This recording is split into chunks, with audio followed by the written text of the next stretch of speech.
Welcome to the Sports Betting Podcast from pregame.com for the week of January 7th, 2009. I'm your host, RJ Bell. I'm joined by Marco D'Angelo, 30 years in the business, Vegas runner, a genuine professional bettor here in Las Vegas. This is segment 1 of 5 this week, big game preview, Jets, Bengals. Now this is actually going to be my official free pick. Now I don't want to make a big deal about this, but I'm undefeated in 2010. Wow. And I'm leading the challenge here with you guys. Yeah. Have you ever heard the phrase, every blind squirrel finds an acorn? No, all joking aside is I've just hit, since the start of the football season, I just went above, 8-7, I guess. You guys, though, losing last week, have been super hot. Marco, what's your... I'm 14-5, last 19. 14-5, but 0-1. And what are you? What am I? You are 11-3-1, sir. And two futures pending, which are now at home getting rest. New Orleans, and San Diego are like this right now. And 0-1. Yeah, for now.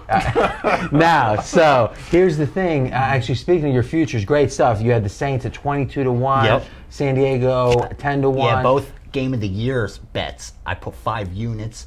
Like that. And was you my put 4 on New Orleans and 5 on San Diego. So all right, so bets. You actually started a discussion in your blog about hedging those bets. Absolutely. So for those interested, check that out, pregame blogs. All right, so I'm going to make my official pick on this game. First, though, tell us about the line. Yeah, because there was a lot of strange movement in this game.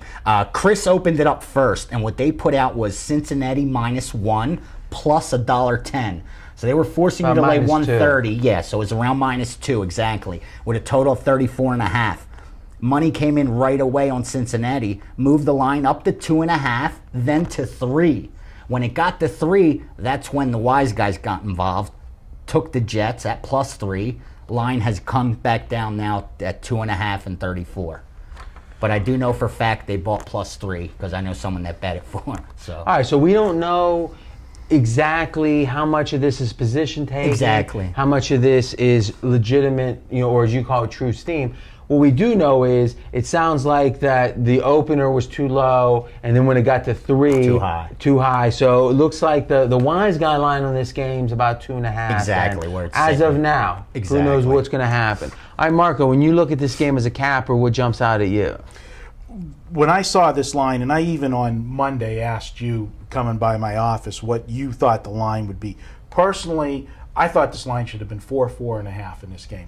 I think this is a classic case where you talk about public perception versus reality. And the public perception is everybody saw the Sunday night game last week, saw the Jets just go full throttle, I might add, in that game, where Cincinnati didn't care at all, totally blew out Cincinnati, and now you've got an adjustment in this game. And Vegas runner, you always talk about true steam and true line and stuff. This is one of those games to me this is a classic case. What's the true value here? All right, so what you're saying is your true line on the game is Cincinnati 4.5. Yes. Okay, now let's talk about this because you've actually really opened.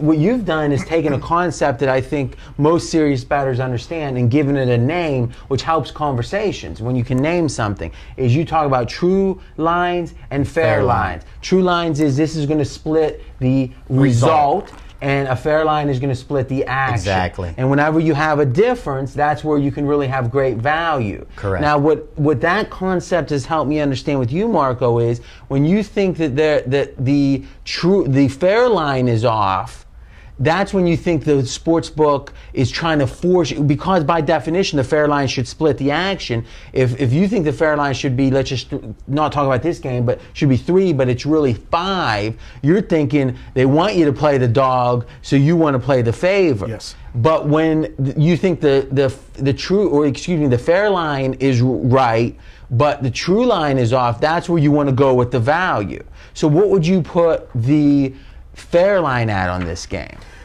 To me, I think they should have opened this at the minimum of 3.5. You should have had, you always hear me say the But phrase. if that's the case, why isn't the public pounding it at 2.5?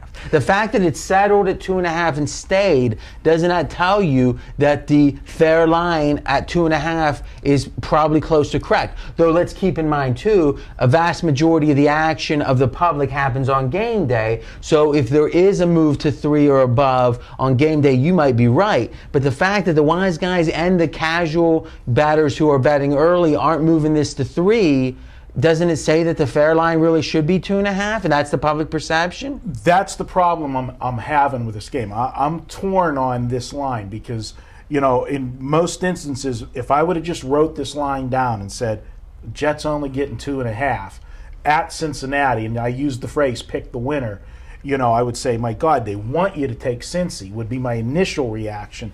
But because they played last week and it was so lopsided, I think people are losing sight of what really went on. But that game was on national TV, and everybody saw J.T. O'Sullivan quarterbacking, not Carson Palmer. I mean, Carson Palmer attempted 11 passes. So let me ask you, VR. So I don't think the perception. Did you watch the game? Only the first half. After that, I didn't even watch How hard was Cincinnati trying in your mind? Because I've heard after the first series, they stopped trying.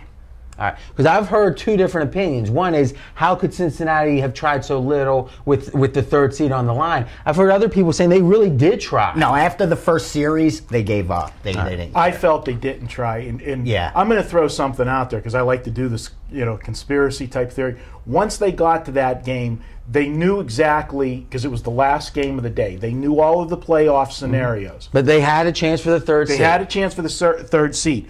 But they also had a chance that if they would have knocked the Jets out, they would have had to face Houston and Schaub instead of the Jets and Sanchez. So if I'm Cincinnati, well, that doesn't make any sense. Are you saying that Cincinnati? I mean, the Jets are favored over Houston on a neutral. Yeah, I'll tell you. You want a rookie quarterback, or do you want the guy that led the league in passing? That's one factor. It's a huge factor. It's an offensive the Jets factor. Are primed for this game. I'm telling you, for the playoff game. This line to me is inflated. The Jets are the better team. The wise guys did the right thing by grabbing the 3. I'm going to tell you why. Strength of schedule, number 1. Jets' 8th toughest schedule with a rookie quarterback at 9-7. Just because the strength of schedule is an ESPN now. You got to look at that in the playoffs. Cincinnati, 19th. Then you look at how they're coming in. The Jets come in hot as anything. They've won 4 or 5 straight up and against the spread. What's Cincinnati done? They've lost 3 or 4 straight up and against the spread. Their defense, which they've relied on all year, has given up over 100 points the last 4 games. And they're 0-7 as a favorite, losing 3 of them games straight up. All right, so this team's I gotta fake as they come. Hold on. Got to make my official pick. I'm going with Cincinnati. We got it. Hold on. Go ahead. Him saying winning 5 of the last 6, the only team that they beat in that 6 that had a quarterback was Atlanta. They beat Carolina, Buffalo, Tampa Bay, Indy that pulled all the starters, right, and then Cincinnati that didn't play anybody. And the only win Cincinnati had was against Kansas City. All right, my turn.